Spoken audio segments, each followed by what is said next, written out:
I am going to put tall dowel. Okay, the question was, why not wait till the end and then put tall dowels through the entire cake? That's not going to help the weight of all this cake here compressing down on this cake here. So that's why I'm putting dowels here, another board, so that this weight doesn't smoosh down on this and have a deflated balloon. We are actually going to put a couple dowels through here so that the rest of the cake doesn't move right to left. Okay? Thank you very much. All right, so again, this is just another strip. It's about the same. It's 5 inches by, 10? And then I've just cut another board, put the hole through it already. Let me see my front. And then I'll take this over the top and down. And the board in between is a foam core? That's foam core.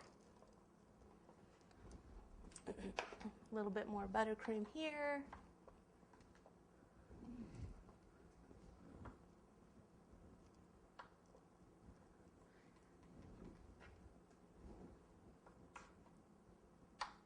Okay, and then what do we need? We need some more dowels. Okay, so I can definitely see that it's taller back here.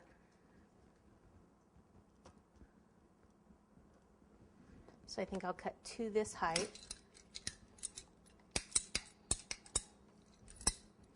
And it's important to hold both pieces of the dowel when I cut this, or one will go flying across the room and hit Michael in the face. Ouch, not again.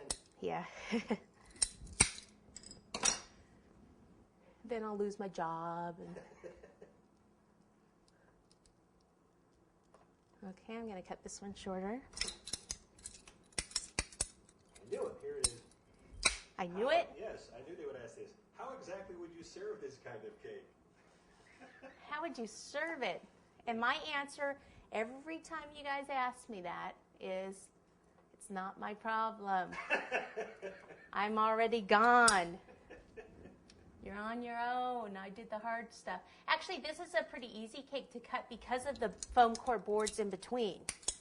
So you can just pretty much cut and have your slices of cake. One more down here. Excellent. Excellent. Okay, one more here. And then, let me see, I had marked.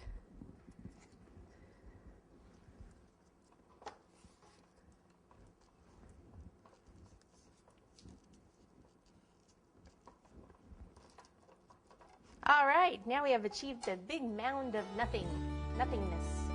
Okay, and then I've got one more piece of cake that I'm going to pop up here. And I might want to cut that pipe a tiny bit.